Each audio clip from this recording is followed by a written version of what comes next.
everyone. Welcome to Connections for Life. I'm Ted Pete. I'm Chad Kuva. I forgot we did this show. Chad's been doing another show. He's had a What? guest spot on What happened? We Do and Friends. I think it I don't broke. know. This is not a good spot for me, guys. This is great. That's the Well, best broke. you've looked. My ever. snap camera literally just broke. We haven't taped in 3 weeks, and Chad decides to blow up. It broke 30 it. seconds in. I done broke it. Let me Okay. fix it Done back. broke it. There we We're go. back. I'm sorry. My That's snap the camera. I craziest haven't part about updated it. this. We have interviews banked. We just haven't even been able to get together to do intro and outros. No, we've been all over the place.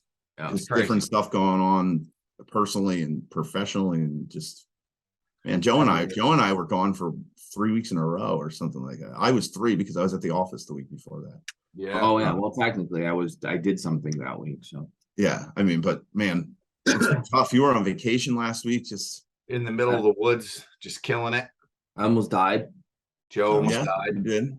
You did. Then I got COVID. I did not. I can't Definitely even. I don't healthy. even know. Literally, I'm not even sure since the last time we've taken. I've had so many things happen, and I know it's been a crazy it's you know what I was thinking about it today. It's like almost September. Yeah. I don't even know like week. where summer went. Like I was looking at the forecast yesterday and it was supposed to rain and be crappy all day today. And I was like, and kind of chilly. And I was like, oh man, like it's turning into that wet, cold fall thing already. We're getting ready for the 8 months of gray. I feel like I got ripped off this summer because I didn't do anything. So Zoe goes back to school. You guys go back much later than we do. If she was still going to Pick North here in town, she would have gone back last Tuesday to school. Wow. She goes this Thursday. We don't go on until the 6th or 7th of September. Yeah, which is crazy. But she gets out like the last week of May or something. My kids are milking the last. But I'm pretty sure that Lindsay wants to just destroy both of them at this point because Logan's been home longer than he's probably been home in 3 years because he's here an extra couple weeks. He'd already typically be at school, back at school. Yeah. So he's here a couple weeks, and he's not bad, but he just eats a lot and he's doesn't just high maintenance for himself. He's 18. He's 18 like you.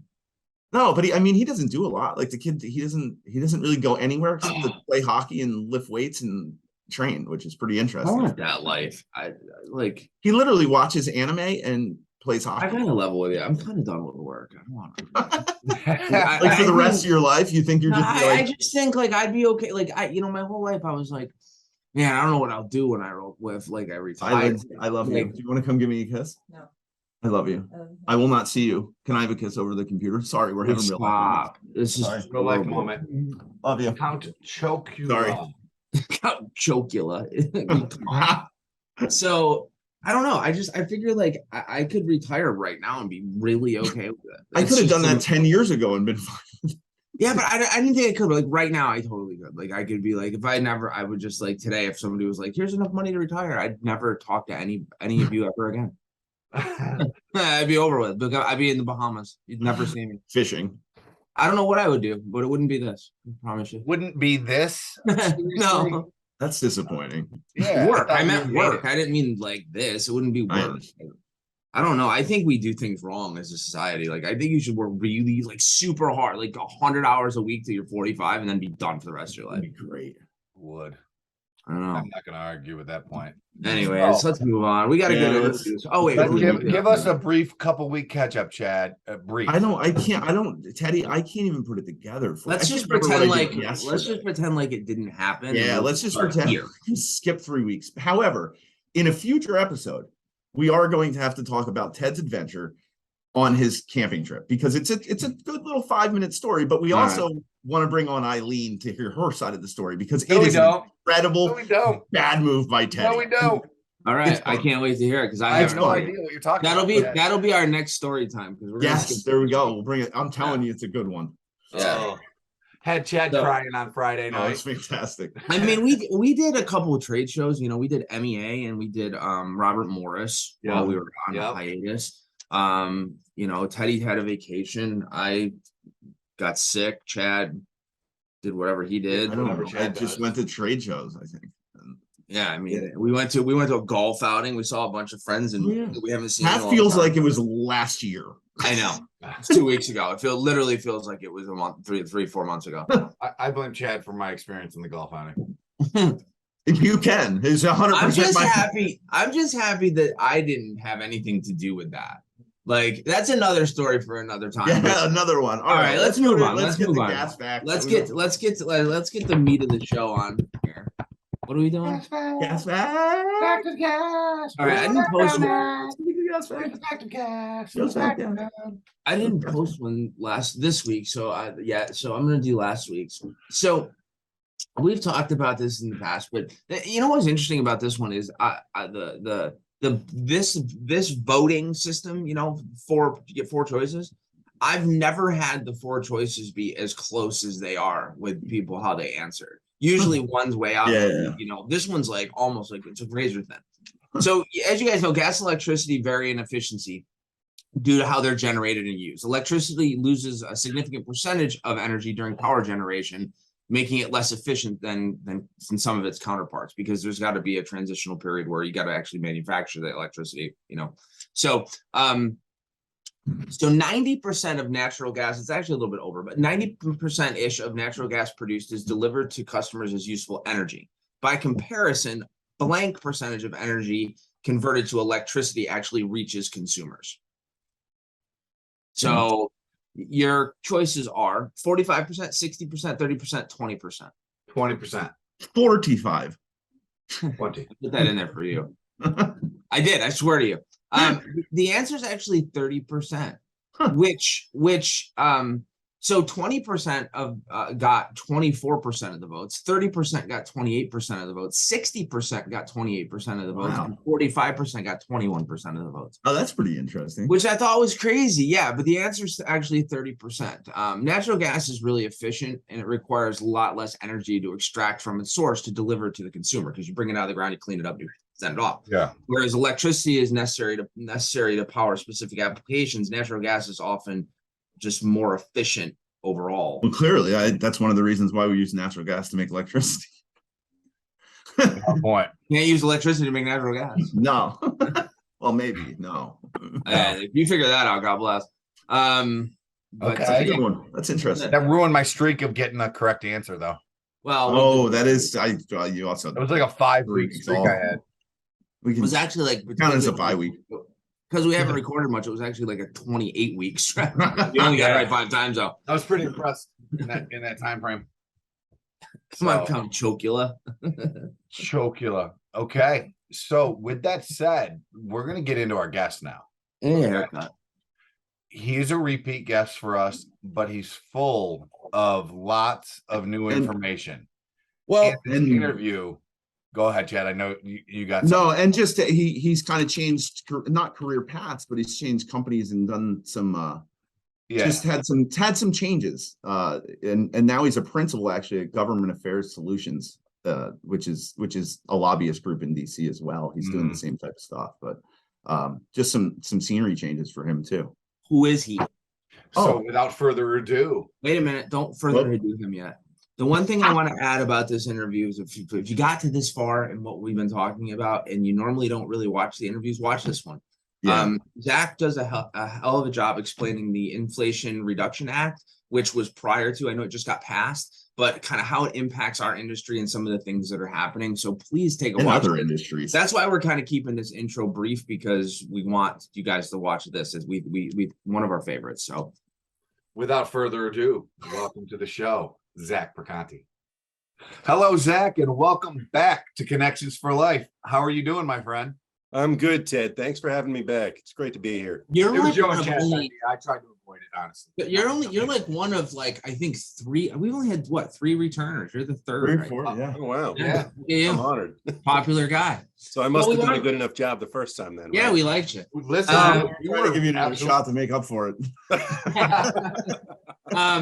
So we just wanted to have you on. Some things have changed for you professionally. You're with Government Affairs Solutions now, and I just wanted to kind of talk about what you guys are doing and kind of what's maybe different in your life since the last time you're on. Well, thanks. Yeah, I mean, it's been honestly a pretty busy last couple of months.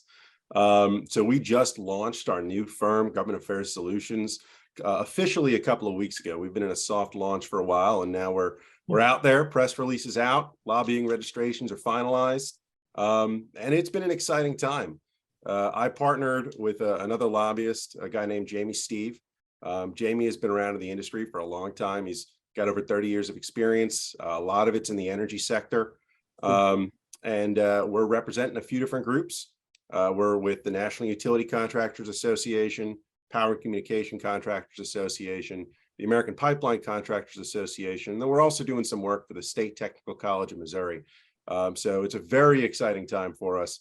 I'm happy to say that, as a principal at the firm, I've taken a really active role in shaping our strategy and, getting involved up on Capitol Hill. Well, I want to ask specifically about Capitol Hill.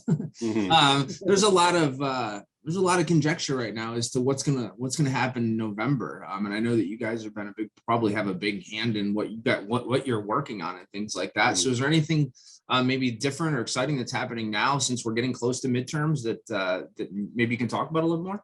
So midterm years are always crazy. Folks look to see which way the wind is blowing. And after about a certain point in the year, we really kind of stop seeing a lot of active legislation and start seeing more and more messaging bills. The party in power wants to put the opposition on record for as many tough votes as they can get. It makes great campaign fodder as we roll around into the August recess and then, the craziness of October and September before the elections. This year has actually been a little different. We have seen kind of in the last week or so, the Biden administration's agenda almost immediately become unjammed and brought back to life. I'm talking to you guys, just a couple of days after the text of the Inflation Reduction Act is what I saw that was announced. That came out of nowhere. A couple of weeks before, Manchin had come out and said that he wasn't going to do any reconciliation package because of inflation. He didn't think now was a good time for additional government spending. And then, over the space of about 2 weeks, they put together a bill that is $739 billion in size, but most of that money is actually going towards deficit reduction, with $369 billion of actual spending going towards energy, climate, some healthcare stuff. So it's a huge package that just kind of happened almost out of nowhere, really. Folks are still kind of coming to grips with the fact that this is actually happening. Let me tell you, a week How can before people the like August us get a recess- portion of that 360? Well, no, my question is how is more government spending actually going to reduce inflation? Because I don't understand that. And I don't think most people do. So it's a good question.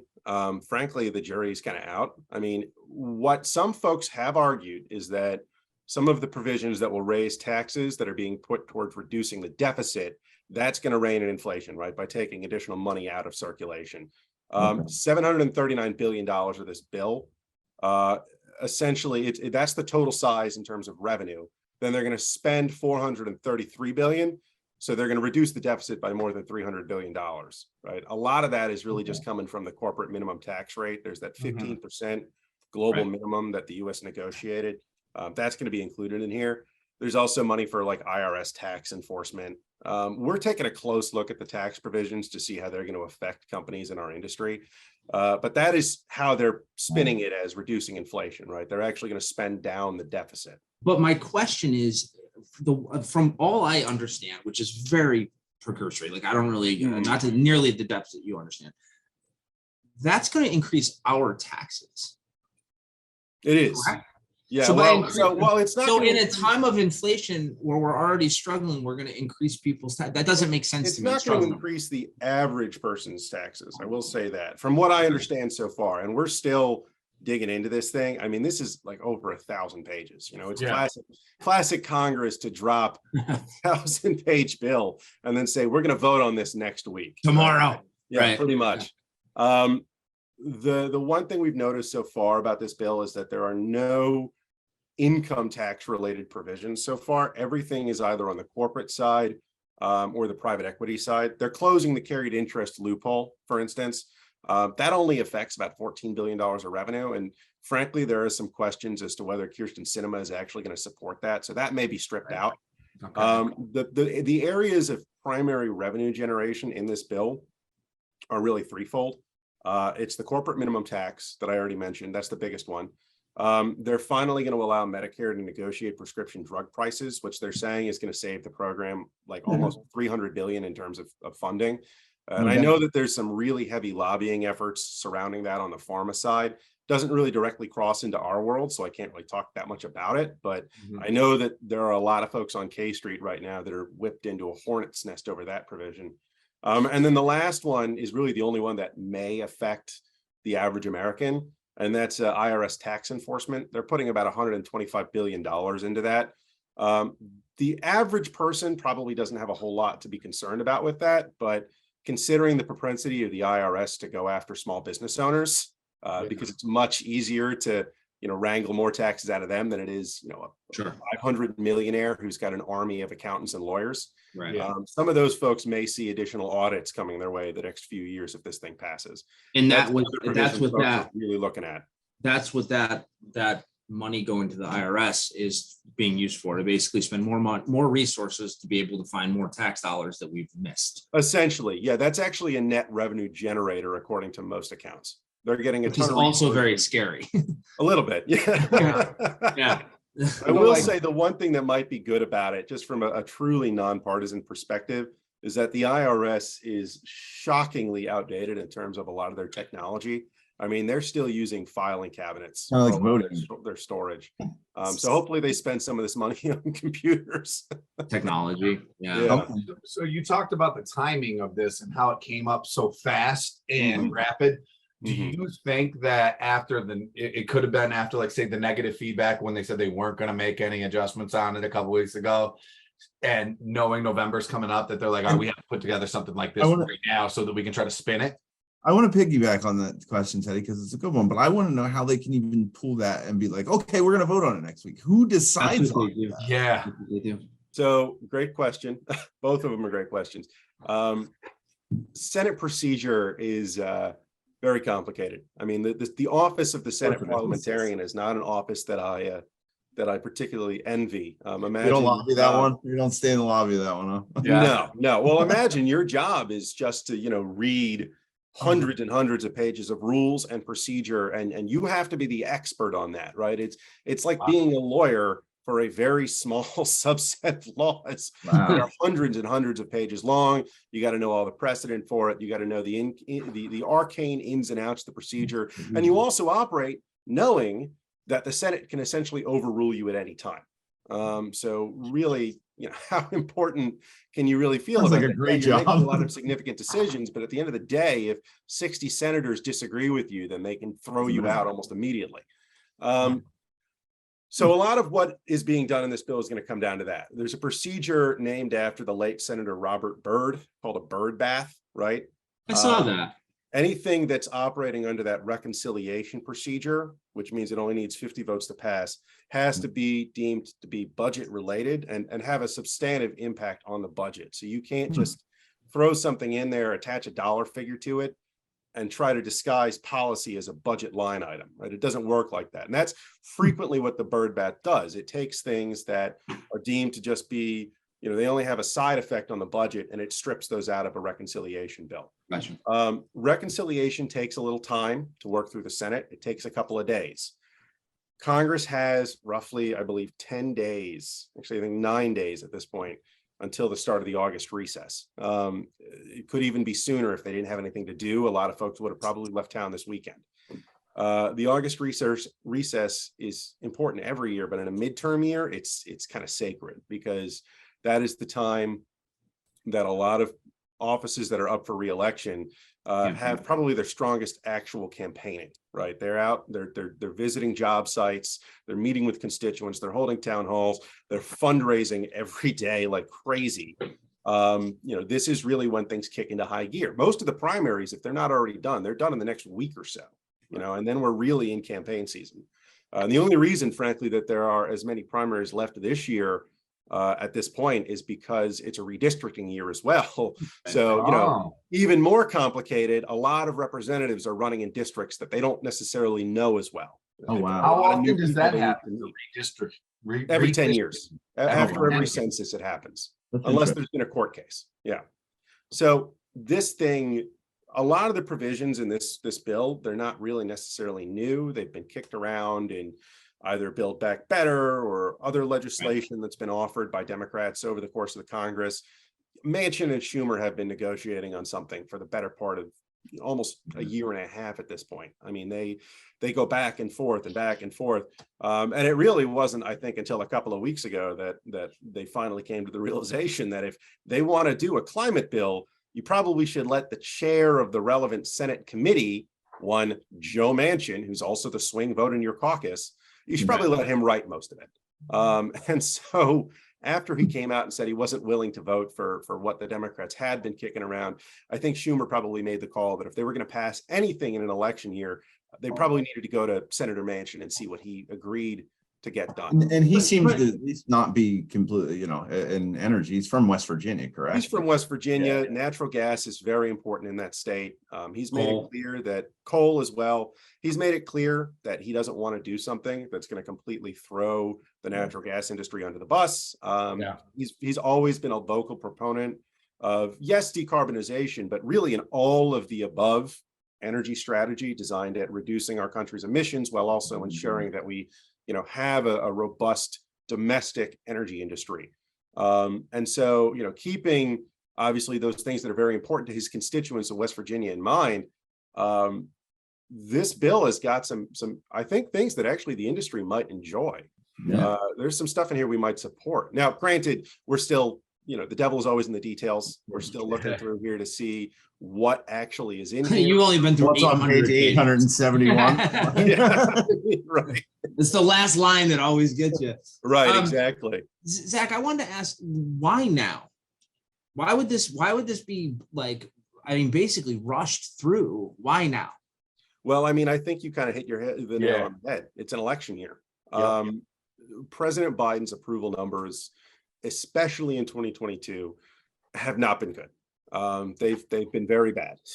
That's Joe, kind of sugarcoating it. I mean, they've been about voters. I'm sorry, Zach. Didn't you just mention a stat in our last one about voters and voting for energy policy?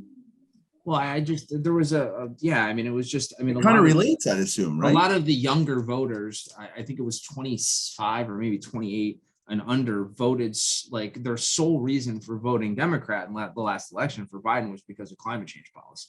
And that's a big issue. Mm-hmm. Yeah. So, I mean, I understand that.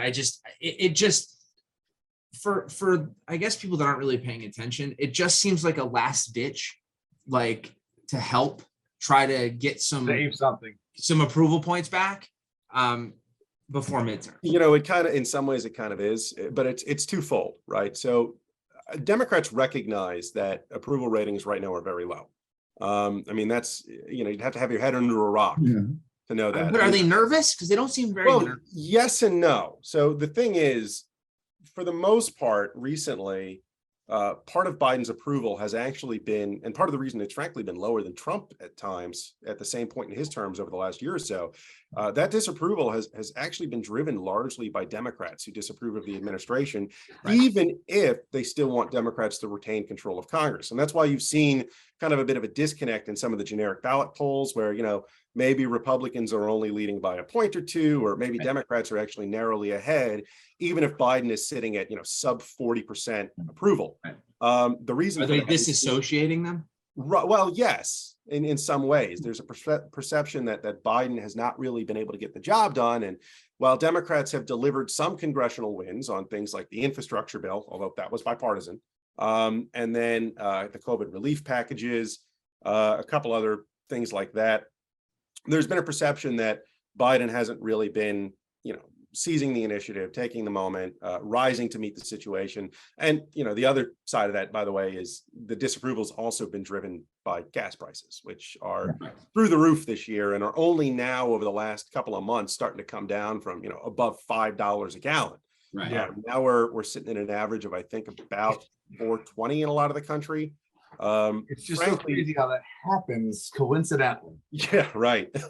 I know a lot of folks in this industry are feeling pretty vindicated over the last couple of years of energy policy. It's also pretty crazy though. If you look overseas and anywhere else in the world, we pay substantially less for gasoline and Right. that. Not in Mexico. Yeah, Mexico. Well, a lot of it is Way gas cheaper than taxes. Mexico. I mean, We're the way more gas expensive taxes in than Europe are through the roof compared to here. I mean, if you go Even to out in the West Coast. yeah, if you go to the Caribbean, you're talking $8 a gallon after you do all the Yeah. all stuff, places like that. It's crazy. I don't know. I'm at a point now with politics where, like, I'll be honest with you, like, I can't really, I don't know what to believe anymore. Yeah. I feel like several years ago, at least, maybe I was just dumb and naive, but I didn't know any better, but I just didn't know I just don't know what to believe anymore. Depending on which news outlet or which thing you read or which social media sites you're on, it's very confusing for people to really fully understand what's happening and what's going on. And the mudslinging that comes from both sides has gotten to the point where it's almost just hard to even be an average American that wants to even deal with it. You just become exhausted from it. Yeah. And that's challenging. I appreciate you coming on and giving us some Of course. actual like reality, because I don't think a lot of people get that. And it's one of the reasons that we wanted to have you back on the show. I guess my question is, do you think, I mean, just be a little bit of a prognosticator here. I think the average person thinks Biden not doing well, administration not very popular, approval ratings down, Republicans are going to clean up in the midterms? Or do you think it'll probably, go the way that it's going to probably be relatively close, but the regime change everybody thinks is that in 2024, we need to go in a different direction. We need to look for a different, maybe not Republican, but just a different candidate to be able to run the country. Yeah, so you've just opened a whole can of worms with that question. That's what I do, buddy. For episode 3. So I want to, before I touch on that, I want to go back to your question earlier. Why now? Right? Why are they trying to get the thing done now? Well, like I said, the August recess is really the start of the campaign season. In many ways, campaign season is already kicked off, but from August through November, it's going to be tough for them to get a whole lot done.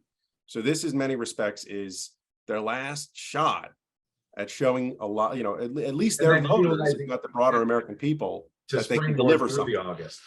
Right. Yeah. Because once we get back in September, I'm not sure how much they're going to get done. I mean, there's going to be some budget bills that they got to do so the government doesn't shut down. Right. The last thing they want is to have that happen right before the elections. Right. That doesn't send a good message. And then, beyond that, we might see some small legislation here and there. Maybe they'll try to pick up one or two things, but October is going to be nuts. They're going to be all over the country campaigning. And then once November rolls around, then you've got the elections almost right off the bat. When it comes to this year's elections, it's going to be a dogfight. I mean, it's going to be nasty. It already, frankly, is getting nasty in some of the Senate races. Sure. It's going to be hard fought. When it comes to predictions, most folks are expecting Republicans will take the House. I would be very surprised at this point if Democrats could hold on. That's not to say that they can't, but maybe I'd put the odds at 1 in 10, that Democrats hold on. I mean, it's very unlikely. And even if they do, it's going to be a single seat majority. Maybe playing that in Vegas. Three, 4 single digits. It's going to be very, very, very hard. Gotcha. And the thing about that really is, when you look at redistricting, 10-year cycle, Democrats did a little better than expected. Republicans aren't going to pick up quite as many seats based on, new district lines. But there are some Democrats that have retired from seats that are traditionally more Republican leaning. Republicans are probably going to pick up the House just based on those alone. I think most folks in Washington right now are expecting Republicans to pick up maybe even 20 seats, and potentially in some areas like New England, where Republicans haven't really had any House representation for quite some time. Yeah, a long time. Long time in some of these areas. I mean, there are seats in Connecticut and in Rhode Island that are in play that haven't been in play since the 90s. Can you guys hear me? Now we can. Yeah. Okay. I don't know what happened. My computer went haywire on me. Yeah. You guys all moved. I got all these warning messages. So my question, the redistricting, I'm still stuck on that a little bit because I just think that's kind of incredible. How, and it's probably a really tough question to answer, but how big of a district, how much of a change is that typically for these people? Because I can't imagine now all of a sudden you're you're running for office, but you have to call on or try and get support from a whole new group of people out of nowhere, which is pretty interesting. It really depends. It really depends. You know, how many did your state lose any seats is really, first of all, the big question there, right? For some states where you didn't lose a lot of seats and you didn't have a whole lot of movement, like Rhode Island, the changes in Rhode Island's They districts. only have a half a seat anyway. It's like one neighborhood in Providence is now in a different district. You know, So it's like, got two. That's it. You know, so really, there's not much of a change at all. What Some other states though, where they lose a district, like look at West Virginia, for instance. Now you've got to combine two. You could have, you know, 30% of your district is now completely. Oh, different. wow. See, Or now if that's you're pretty having a seat added, you could lose a big chunk, right? Or if there's a lot of intrastate movement, you know, look at states like Texas or California or even Illinois, frankly, where you're still seeing migration, you know, out of downstate up towards Chicago. You've got big areas that can change, particularly in rural areas, where all of a sudden you've got a totally different representative, and your representative has 60% of a different seat now that they need to learn to campaign in. is that based on just population It's density? just on population. Yeah, Okay. every Wow, district in a really? state has to be roughly the same population.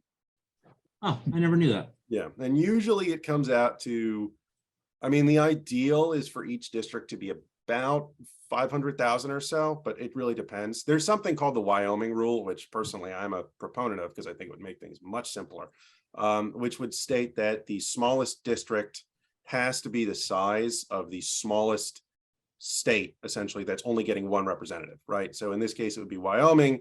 Each seat in the House would be normalized to have as close a population to 560,000 as possible. That would add about 100 seats to the chamber. It would maybe balance things out a little better. Of course, redistricting reform is a huge can of worms that I don't really want to open right now. Yeah, I can't even imagine. This is crazy. Like, I feel like I'm just learning so much now that I thought I had a grasp on, like a fairly comprehensive grasp in comparison to like other people. Wow. I mean, there are entire think people who anybody all does. they do is redistricting reform. You know, not even every 10 years. It's their job all decade. It is a crazy process. There's a lot of lawyers involved, frankly. There are still court cases going on about it now. You know, once these lines are settled, this is the districts that, barring a court challenge, because they could always do that again in the middle of the cycle, that folks will be stuck with until 2030. Wow.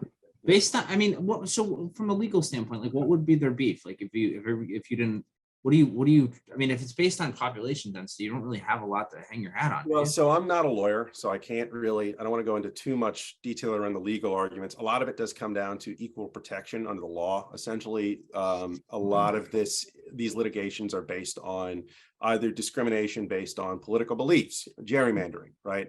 Or racial gerrymandering. Well, they'll say that, you know, under some of the previous civil rights legislation that have been passed over the last decade, that a minority group is entitled to a second majority minority district in order to ensure adequate representation, right? There's a case right now in Louisiana that I think just was resolved against the plaintiffs, so they did not get that second majority minority district, but they were essentially suing to argue that there should be 2 majority African-American seats in Louisiana as compared to the 1 there is right now, in order to more adequately balance the population. A lot of the Democratic seats in the Deep South, for instance, are majority minority districts that are drawn in order to ensure that the Black population of those states, or especially if you get into the Southwest, the Hispanic population of those states, are ensured adequate congressional representation. That's pretty neat. Gotcha. Yeah. No, that is cool. And So you see a lot of lawsuits around those still.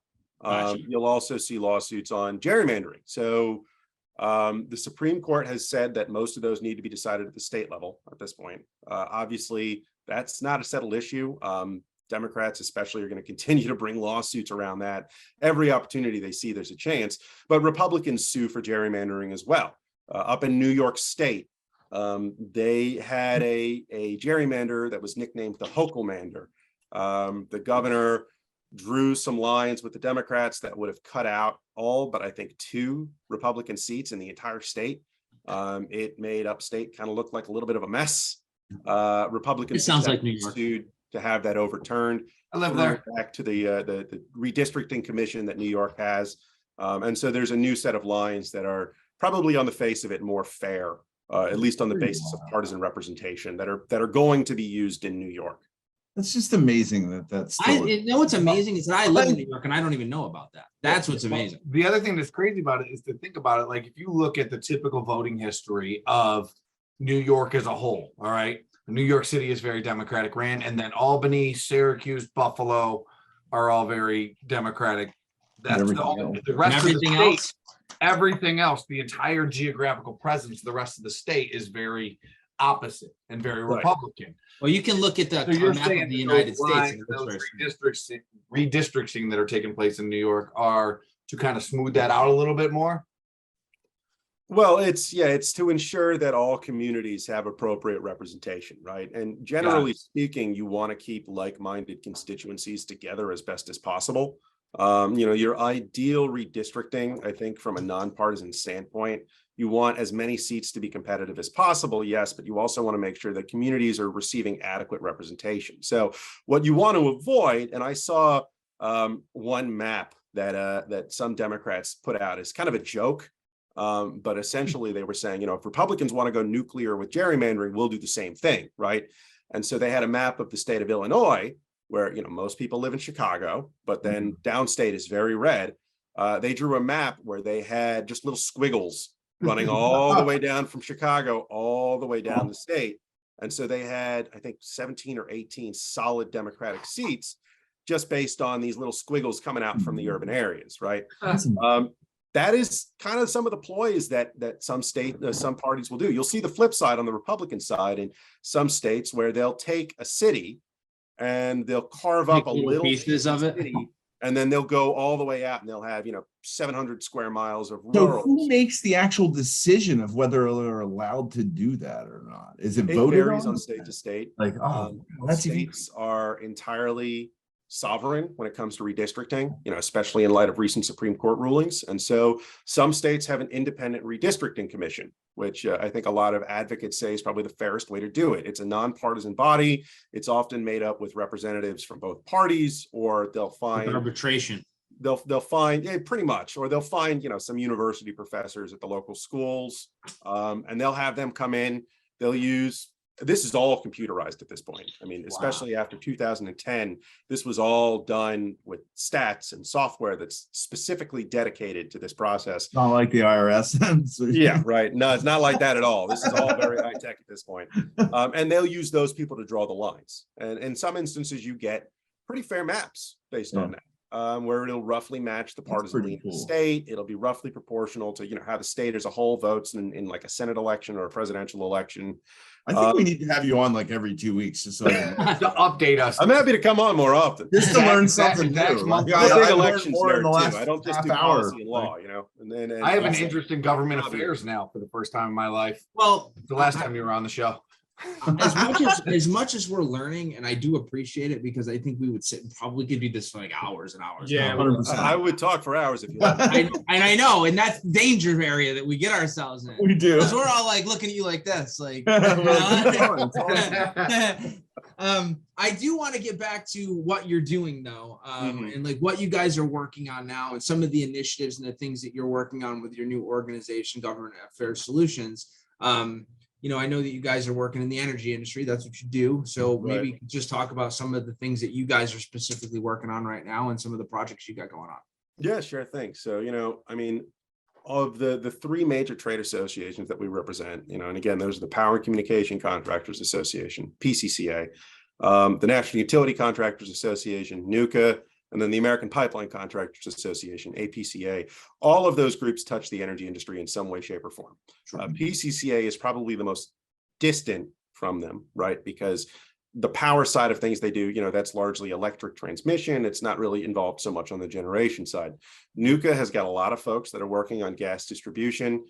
Some parts of the organization, especially some of the chapters that are more in states like Kentucky or have offices in West Virginia, Pennsylvania, they do a lot of gas distribution work.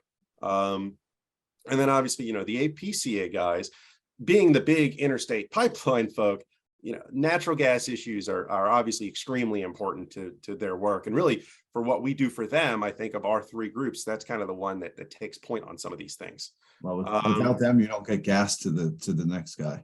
Well, exactly, right. Without those big pipelines, you're not getting gas down to the distribution mains at all. You know, what good is a gas distribution main if it's got nothing in it, right? It's 100%. just a pipe in the ground at that point. So Like right Keystone. now, I think the issues that we're concerned about on the gas side, and there are a whole bunch of them. Obviously, this big reconciliation bill is a major issue. You know, we're still digesting what's in here. Senator Manchin has got some stuff in here that I think the industry does support. There's new drilling rights, for instance, and new federal leases for gas production, especially in the Gulf and in Alaska. It also makes additional future projects in the renewable space contingent on, you know, ensuring that the natural gas industry still has a role to play.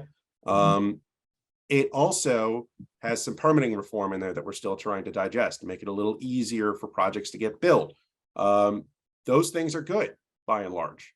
But Also some things though that we're looking at. The methane fee. I know that we've talked about that in the past. Yeah. That's still in there. That's going to be rising over the next decade or so. However, there's money in here for carbon capture. There's as much as 85 per metric ton, which is going to be pretty significant in terms of tax credits in order to get, you know, the carbon capture industry really playing a role in emissions reduction, really encouraging its expansion. There's subsidies in here for production and use of hydrogen through a tax credit and other means. I think the big thing in here that we're looking at, frankly, is that methane fee. And then, you know, just as always, the devil is in the details. What else is in here? I'm sure there's some stuff in here that I'm not talking about that we'll be concerned about because, as I said, the bill is hundreds of pages long and we're still trying to digest exactly what's in here. I will say that from a climate perspective, you know, this is demonstrating that our industry has a role to play. The earliest estimates show that this thing is going to reduce U.S. emissions by 40% by 2030. I mean, that's a pretty substantial emissions reduction, and it's not coming from cutting the natural gas industry out overnight. I mean, we know that that's not really a successful strategy to reduce emissions overnight, but it is coming with us playing a role in that, you know, especially through carbon capture, especially through increased use of hydrogen. There is, I think, a lot in here that folk can be excited about. And frankly, even progressives like AOC are looking at this legislation. And so far, from what they've seen, they're fairly positive about it, which, you know, could mean that this might actually be a compromise that if you can get Joe Manchin and AOC on the same page about a bill with natural gas stuff in it, this may actually be something that we can, you know, potentially live with. But I don't want to be too positive about this. Again, I was going to ask you, 725 pages long. Do you think I don't it's want to go on pass? record being, you know, a cheerleader for it, and then us find something in here that's absolutely Right? horrible. No, we're not holding you to it. I mean, do you think it'll pass though? You know, the big question about this, frankly, as with so many things, is Kirsten Sinema. She's the pivot, huh? Right. We've talked about Manchinima a lot in the past. That's the, you know, DC power couple name for the two of them. Well, Senator Manchin is on board, and, you know, him being, you know, the chair of the relevant Senate committee, the climate stuff is his baby, essentially. You know, as chair of Energy and Natural Resources, that's all his committee's jurisdiction. He's the most important Democrat in the Senate to consult with on this stuff. And so if he supports that section, the rest of the caucus is probably going to get behind it because they know nothing else is going to get passed on the climate front. Makes right. sense. However, Senator Sinema has been, particularly on the tax side of things, she has been pretty strongly opposed to a lot of corporate tax increases in the past. She's opposed closing the carried interest loophole, a couple other things like that. She's also pretty strongly opposed, frankly, tax increases on the average American any way you could, you know, conceive of them. Right. She's been something of a tax hawk in that regard. In fact, those are probably her most conservative positions, really, if you look at her voting record. And so the question is, I think, less, is this going to pass? And more, will this text be substantively changed in any way? Democrats at this point, I think, are determined to get something done. So that's my question, because they only have 8-9 days to do it, right? Technically. Right. Yeah. Because if this thing is not passed by the August recess, they're going to lose any momentum they've got. I mean, when you It'll roll just kind of go around, away, right? probably. I mean, if they come back after Labor Day, because they don't come back until after Labor Day once they leave town. Something I need to go get on that. Yeah, side. well, let me tell you, much a everybody year? in DC looks forward to the August recess because this town pretty much shuts down, and July is crazy enough that we need it. It's like your summer break. Yeah, pretty much. Honestly, it's the closest thing that I think that this job has to a summer break. But once they get back from that, I mean, all bets are off. They're going to have to get the appropriation stuff done. They're going to have a month, frankly, where they're going to be going back to their districts and they're going to hear all sorts of stuff about this legislation. And frankly, some of it may not be too friendly, especially town halls, campaign events, especially for folks who are up for re-election in swing states. All right. That's what we're talking about. We didn't really get into the Senate too much earlier, but I mean, Democrats have some tough races that they're looking at. And so if this thing hasn't passed by the time they leave town, it's going to be really tough for them to try to get it done before the election. Since you're a resident DC expert, I'm going to ask you, does it pass or doesn't it? I think it passes at this point. I think it passes. For me, I think that the general consensus around K Street is that it's going to be really tough at this point to pull things out of this bill. Like I said, I know that pharma is doing a blitz right now on the Medicare drug pricing stuff. They've been running a lot of ads. You hear them every time you turn on the radio here in DC, or every time you turn on the TV. But I think that a lot of them recognize that it is going to be an uphill battle to get anything removed at this point. Right. There's just not enough time, right? There's just not enough time. And a lot of these provisions, Democrats have been kicking them around for the better part of a year. I mean, this is not Build Back Better, as Manchin will tell you. Right. He will get pretty strident about that, frankly, considering how poorly Build Back Better polls in West Virginia. But I don't think it would be entirely wrong to say that some of this legislation was cobbled together from the bones of Build Back Better. There are some sections of language that were probably lifted out of that bill, moved over to this one. Build Back basically. How could you even write that quickly? I mean, well, that's the thing, right? You don't write 725 pages of legislation overnight. I mean, that stuff. A lot of copy and paste. A lot of copy and paste. You cobble together a lot of stuff. Like, for instance, Senator Warnock from Georgia was talking to the media, I believe yesterday, and he said that it's likely that they're going to include some of his legislation on insulin pricing in this bill. There's a provision that would limit the maximum amount that insurers can charge for insulin to, I think, $35 a vial. Don't quote me on that. Again, pharma is not my world. But that's basically the gist of the provision. And that bill's already been written. They would just pick that language. Right. They just picked it and threw it down. Just draw. I mean, imagine them having, the big bill stapled together and just change the page numbers at the bottom, unstaple it, staple it back in. That's pretty much the whole process. We have seen this happen plenty of times. I mean, frankly, one of the things we do as lobbyists is if there's language in the past that we've supported for a bill, we'll just pull that language and bring that to a congressional office and say, hey, we want to do something about water private activity bonds. This is a public-private partnership method of generating funds for water projects, right?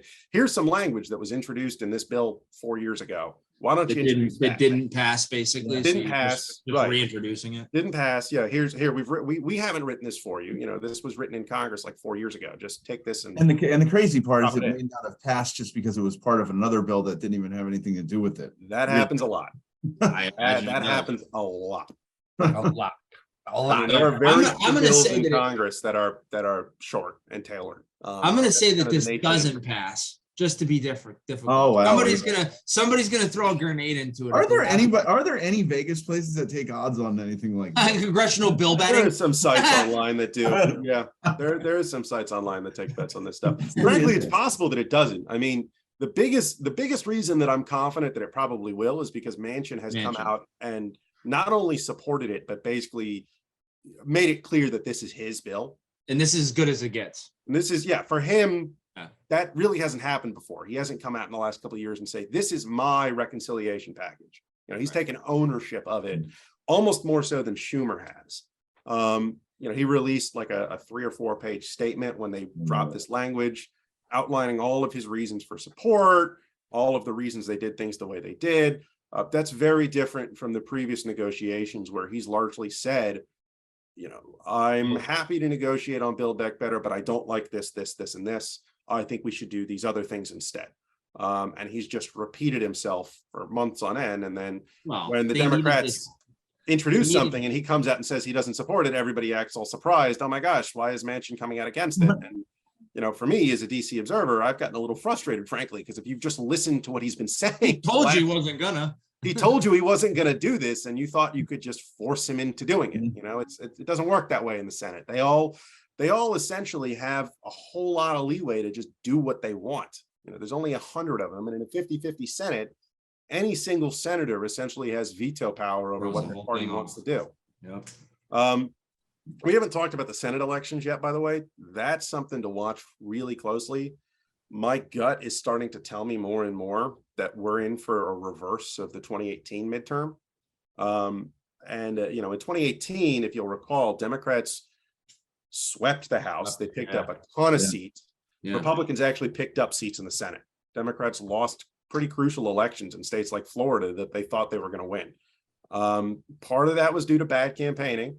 In fact, I think a lot of that was frankly due to bad campaigning. You know, you look at Bill Nelson down in Florida, he didn't really campaign in Spanish much in Florida, which is kind of crazy to think about. Well, now Democrats are possibly finding themselves in a position where even if they lose the House, there is a non-zero chance that they pick up seats in the Senate. And frankly, some of the forecasting that I've seen now, you know, maybe they don't pick up seats in the Senate, but it's projecting that they've got a better than 50% shot to actually hold that chamber. And a lot of that is I think, due to some of the candidates that Republicans have nominated. You know, they're not maybe performing as strongly as they could. I know that, you know, if you look at a state like Georgia, Warnock was considered to be very vulnerable. And now it's looking like he's actually probably the favorite against Herschel Walker. And then, you know, you look at Arizona, there's a chance that Republicans may not nominate their strongest candidate there. You know, on the flip side, Democrats have kind of had everything go right in terms of the candidates they've nominated. You know, you look at it, Ohio, Tim Ryan is actually making Ohio competitive, which is pretty surprising given how far that state has moved towards Republicans in the last few years. And so I'm not saying that Democrats are going to win all of these contested elections. In fact, I expect they'll probably still lose in places like Ohio. But the fact that they're actually making some of these races competitive does not bode well for Republicans in November, in the Senate specifically. So basically, me right now, you know, gut feeling, I say Republicans probably pick up maybe 25 seats in the House, and then Democrats maybe pick up 2 in the Senate. So meaning nothing still will get done. Well, you know, the flip side here is that in some ways divided government may actually be beneficial in terms of legislation, particularly for this industry. You're not going to see a whole lot of one-sided partisan agenda-driven politics that are actually successful in making their way to the president's desk. It will force the chambers to come to agreement on maybe not, you know, maybe you won't see big sweeping bills like the infrastructure bill passed, but a divided government is an opportunity for, I think, really policy-driven politics to come to the fore. And so you look at targeted fixes to the infrastructure bill, you look at smaller incentives and bipartisan legislation for, you know, maybe more money for things like hydrogen or carbon capture.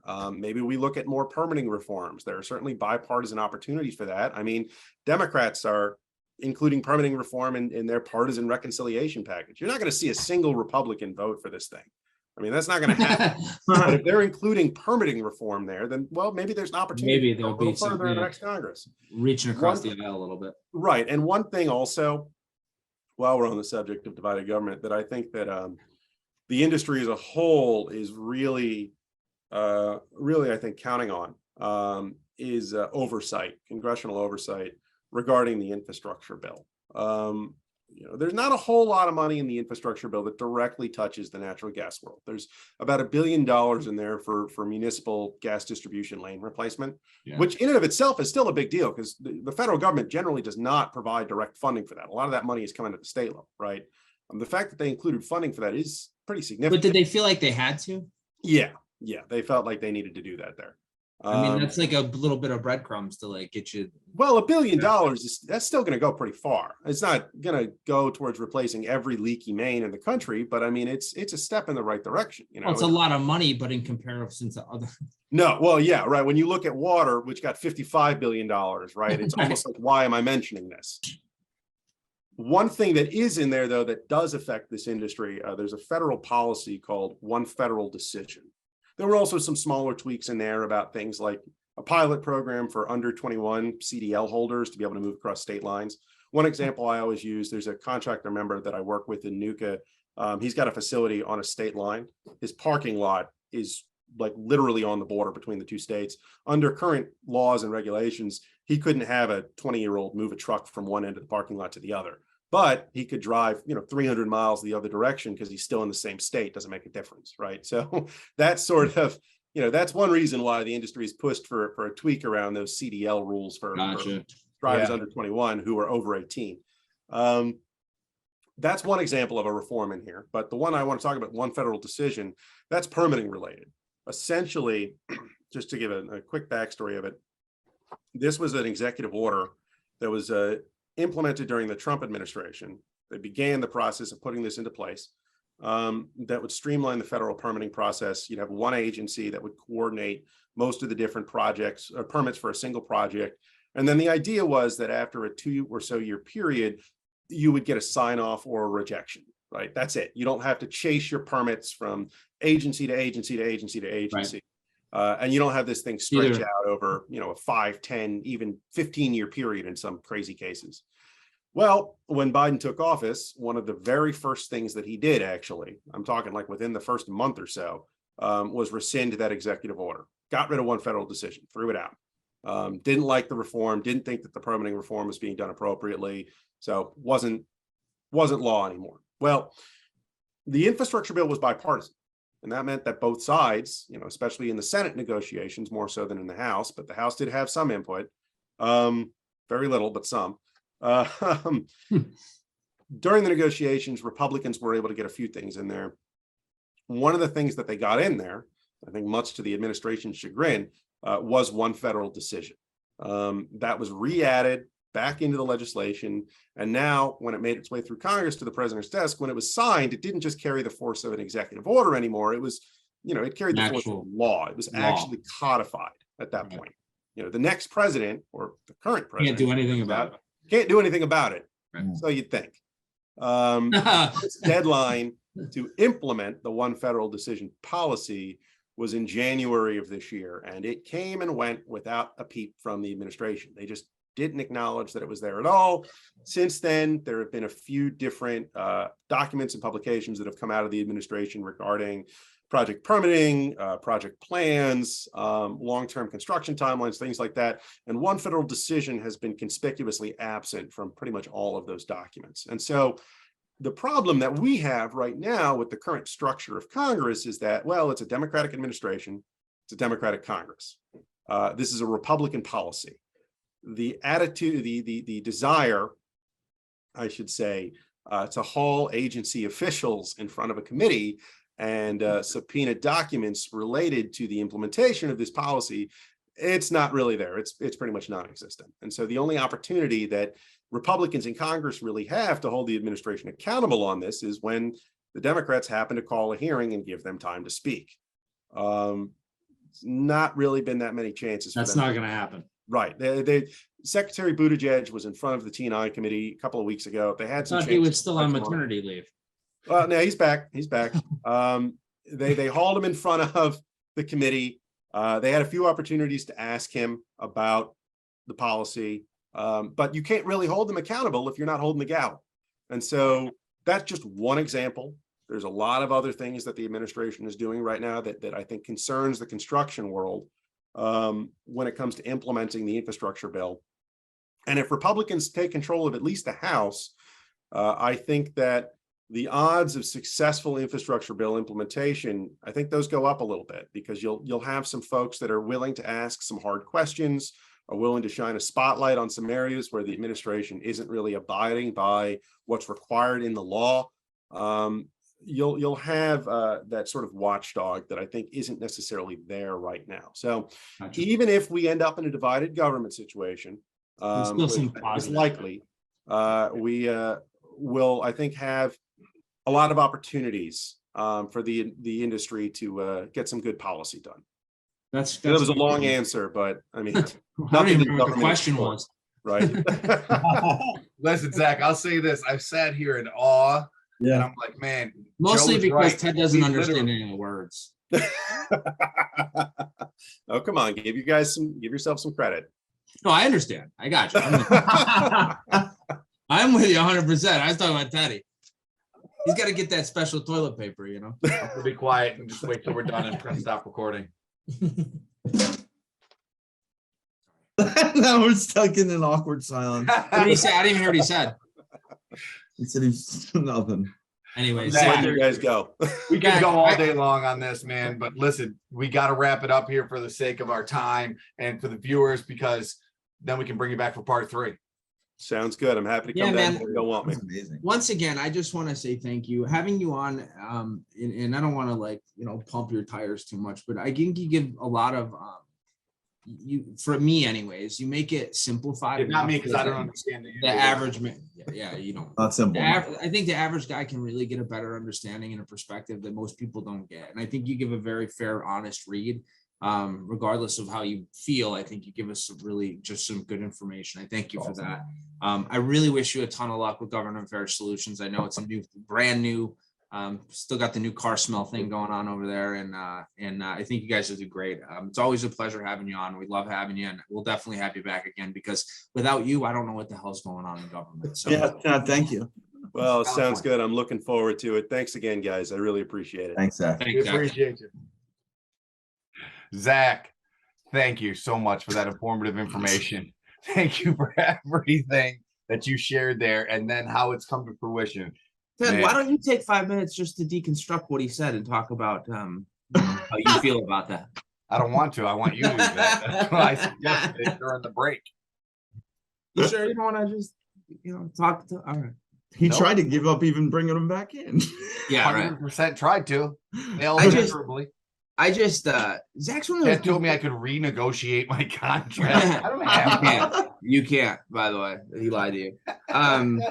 Zach, thanks for doing that. Like I think one of the things that's really cool is, Zach's obviously super smart. Like I don't have to I think that's like surprising anybody by saying that, but he's also has a way about him of kind of explaining this stuff where people can, like us, can understand it. And I think that one of the things that bugs me the most about news media and even just in our political society is that you get somebody's take based on where they stand on the issues versus actually just hearing about the issues. Yeah. Because I think we're all positioned in such a way where we're like, how does this negatively impact us? And Zach does a good way of explaining there's a lot of good stuff in here. It may not all be good. But you can't just, you're not always going to get the good. Yeah. And you also have to understand, I think you did a good job explaining that you're going to have bills that have things in them that you're Random probably not things going in to be it. happy with, but it's just weird how politics work. Honestly, It still to this day amazes me that we don't do standalone things. We don't say, oh, we need a new this. Let's just do that. Right. Instead, we got to do 900. God bless you. Bless you. Instead, we got to do 900 million other things, So I don't know. I appreciate when Zach comes on. I kind of wish Zach would come on more often. I do too. I learn a lot. Man, just the in-depth, and then we talked to him for another 45 minutes, I think, after we were done, just about all of it, just more in depth. Yeah, I just think lot it's of cool. information. I hope people get some stuff out of it, because let us know if you do. I know no one will, but comment and just let us know, like, what other things you'd like to talk about, especially government related, because I think there's a lot of things that people don't understand and they don't know. At least I don't. So it's nice to have that resource and have somebody that can kind of give you the pulse of DC. I don't know. I like that. I agree. Listen, it was it's always intriguing because, like, as I become almost a 40-year-old here in a couple months, and I get to the point in my life where this stuff is actually intriguing to me, is You're where 45, you're going to retire. 45. 45.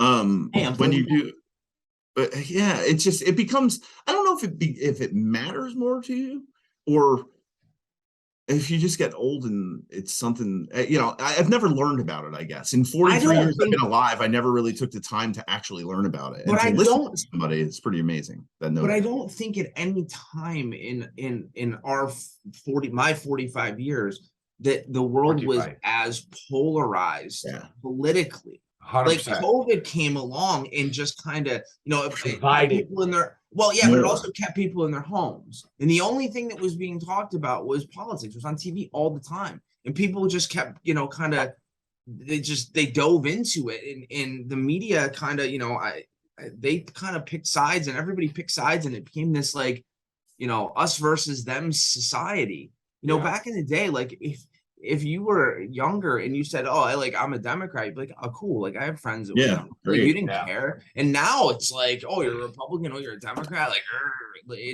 it's a weird time to like for politics. I think Yeah, there is no more across the aisle. There is no No. more bipartisanship.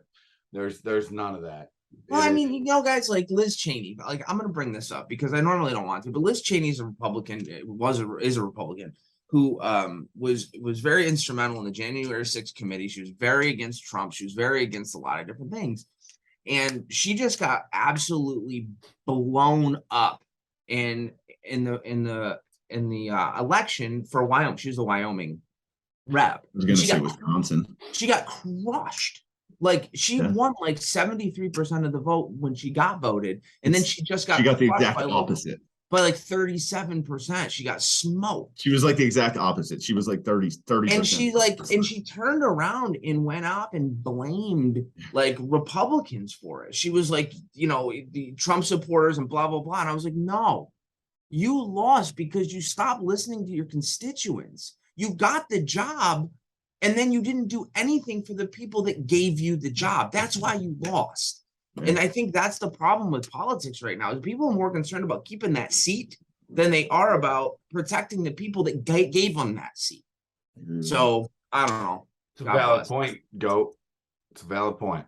Was that dude always behind you, Chad? he's the Fortnite Oh, you guy. just lean back. I was like, He's where's the Fortnite guy. I'm in Ah. Fortnite. I never used this intro, and I just had the background, and I like the weed. Should have Thought kept you it that way. I thought you were just in a field. Yeah. Killer. Thought you were like Maximus Decimus Meridius coming back. No, I was for a minute. Now I'm Count Chocula. Now you're All right, can we be done? Yes. Okay. I have to go to Pittsburgh. I have to go to bed. This was I'm great to get retired. back together here, guys. It's nice seeing you. I'm It retired. has been nice. Where's everybody Can- next week? Can we What is get that? well, instead of talking about that article, that one that I sent to you guys this morning, what's it called? The What was end it? of the show. Since What you was the said time? we weren't going to do it, I didn't. Yeah. No, we're not going to do it, but I want to post it for everybody. It's a thing from the Competitive Enterprise Institute. It's a blog. Wrong again. 50 years of failed I cannot pronounce Wow, it. I can't believe Apocalyptic I said it. predictions. You did good, Ecopocalyptic. Teddy. I know. Yeah. I read Very it. nice. I couldn't say that. But anyways, it's all these things about climate change and energy and all these things over the last 50 years, these articles that were written and that they picked out and they threw them on this page. So let's post this under. Oh, this is cool, actually. It's Yeah. wild. Yeah, it's wild. We will add it to the link, the bio, where we click like, subscribe, ask you to share, and do all the things that you have not done over the last 2 years. That's We still love you, like you and I and Joe. Come on, Concho, do it. I'm finally gonna subscribe to the Connections for Life LinkedIn page. I follow it. Now that we're at like 1,200. Yeah. Yeah, now that we have some traction. I don't even know if anybody really watched this anymore. So Maybe we should reformat. We haven't. Well, nobody watched it for the last 3 weeks. I can tell you that. Maybe we should reformat. Into what? let's not talk about this on air. Oh, I would- I forgot we were on air. Goodbye. We love you guys.